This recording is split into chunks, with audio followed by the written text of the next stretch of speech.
আচ্ছা, বৃন্দাবনে গেলে কি বলতে হয়?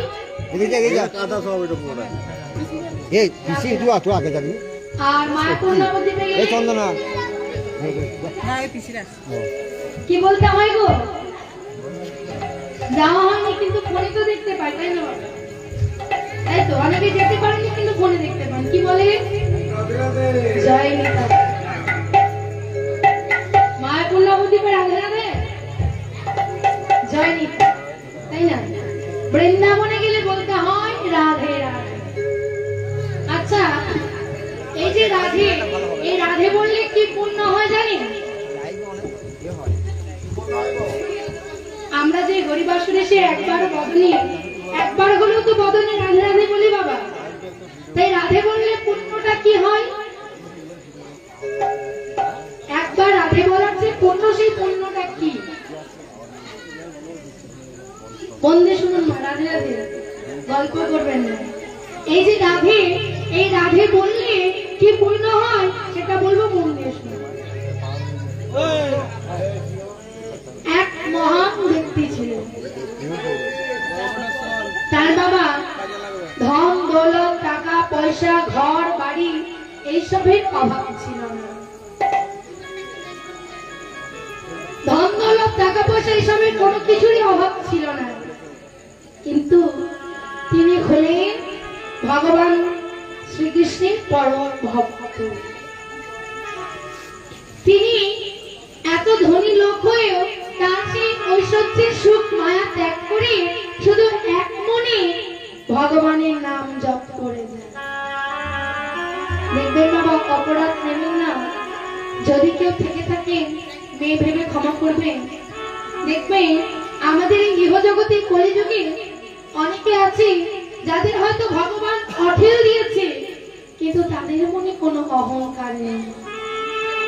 আর যাদের ভগবান একটুখানি দিয়েছে, দেখবেন তাদের যেন মাটিতে পা পড়ে না।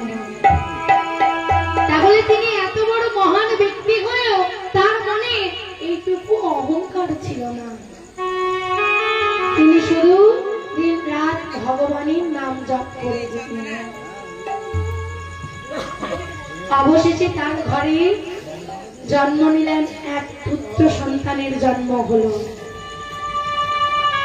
দেখুন বাবা, ভগবানের কেমন লীলা, যার পিতা কিনা এত বড় ভক্ত, তার সন্তান একবারও বদনে রাধা বলে না।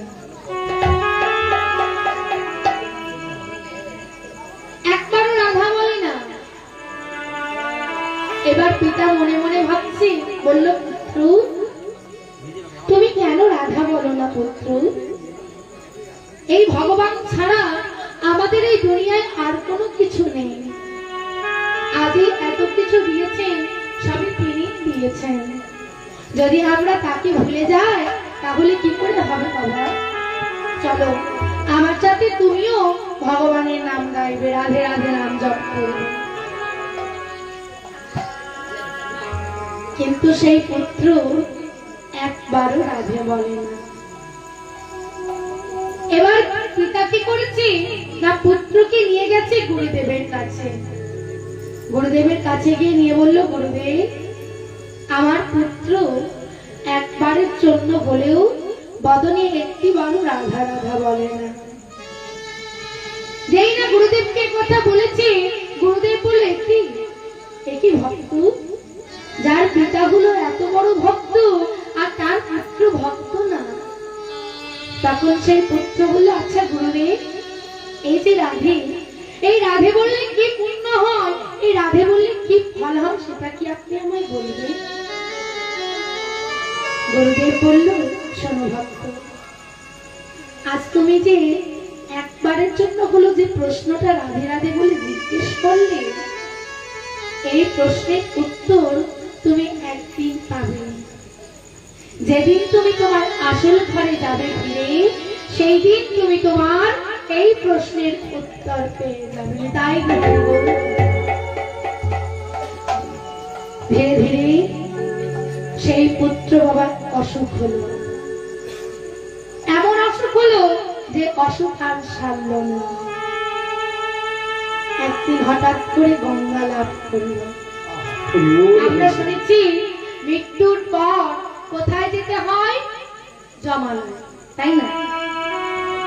যেই না এবার জমালয়ে গেছে, যমরাজ বলছে চিত্রগুপ্ত, এবার তোমার ওই খাতাটা খুলে দেখো তো এই ব্যক্তি কতটা পুণ্য আর কতটা পাপ করেছে। যখন চিত্রগুপ্ত খাতা খুলে দেখছেন বাবা, দেখছেন সারা জীবন শুধু পাপ কাজ করে গেছে, শুধু একদিন ভুল করে বা ভুলবশত রাধে রাধে বলেছে। চিত্রগুপ্ত বলছে, যমরাজ, এই ব্যক্তি সারা জীবনে একটাও পুণ্যের কাজ করেনি, শুধু একদিন ভুলবশত বদনে অর্থাৎ মুখে রাধে রাধে বলেছে। যমরাজ বলছে, আচ্ছা চিত্রগুপ্ত, এই যে একবার রাধে বলেছে, এই রাধে বললে কি পুণ্য হয় সেটা তো তুমি জানো? আমার তো জানা নেই। চিত্রগুপ্ত বলল, না আমি জানি না। তাহলে এই প্রশ্নের উত্তর দিতে পারবে কি? এই প্রশ্নের উত্তর দিতে পারবে দেবরাজ ইন্দ্র। চলো আমরা দেবরাজ ইন্দ্রের কাছে যাই। তখন সেই ব্যক্তি বলল, না, আমাকে যে আপনারা ওই টানা হেঁচড়া করে নিয়ে যাবেন তা তো হবে না। আমি যে রাধে বলেছি আমি জানি না কি পূর্ণ হয়। আমি একটা দোষী, কিন্তু আমার সাথে তো আপনারাও দোষী। আপনারা তো জানেন না যে রাধে বললে কি পূর্ণ হয়। যদি আমাকে যেতে হয় তাহলে আপনাকে আমাকে কাঁধে চড়িয়ে নিয়ে যেতে হবে। যমরাজ মনে মনে ভাবছে, সত্যই তো, আমিও তো জানি না যে একবার রাধে বললে কি পুণ্য হয়, তাহলে আমিও দোষী। বেশ, আমি তোমায় আমার কাঁধে চড়িয়ে নিয়ে যাব। দেবরাজ ইন্দ্র ওই রাজ সিংহাসন থেকে দূর থেকে দেখতে পেল, আর মনে মনে ভাবছে, বাবা, এ কোন মহান ব্যক্তি আসছে, স্বয়ং যমরাজের কাঁধে চড়ে আসছে। এবার দেবরাজ ইন্দ্রের কাছে এসে দাঁড়িয়েছে, দাঁড়িয়ে বলছে, দেবরাজ ইন্দ্র, এই ব্যক্তি সারা জীবনে একটাও পুণ্যের কাজ করেন, শুধু একদিন ভুলবশত রাধে রাধে বলেছে। আপনি কি জানেন এই যে রাধে রাধে বললে কি পুণ্য হয়? দেবরাজ ইন্দ্র বলছে, না, সে তো আমার জানা নেই। তাহলে বলতে পারবে কি? না, বলতে পারবে একমাত্র সৃষ্টিকর্তা ব্রহ্মা। আমরা সেই সৃষ্টিকর্তা ব্রহ্মার কাছে যাই। এবার সেই ব্যক্তি বলছে, না, আমি এভাবে যাব না। যদি আমাকে যেতে হয় আপনাকেও কিন্তু কাঁধে নিতে হবে, কেননা আমার সাথে আপনিও কিন্তু দোষী। দেবরাজ কিন্তু মনে মনে ভাবছে, সত্যই তো, আমিও তো জানি না। বেশ বেশ, চলো আমিও তোমাকে কাঁধে করে নিয়ে যাচ্ছি। এবার যমরাজ আর দেবরাজ ইন্দ্র দুজনের কাঁধে চড়ে সৃষ্টিকর্তা ব্রহ্মার কাছে যাচ্ছে।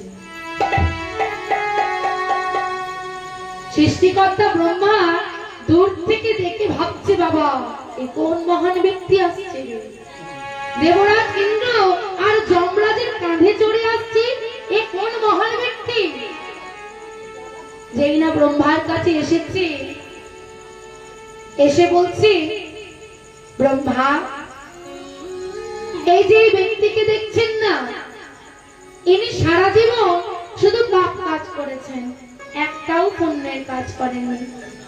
তবে একদিন ভুলবশত রাধে রাধে বলেছে। তাই এই যে রাধে বলেছে, এই রাধে বলার পুণ্য কি আপনি জানেন? বলল, না, তা তো জানি না। তাহলে এই প্রশ্নের উত্তর দিতে পারবে কি? একমাত্র ভোলানাথ।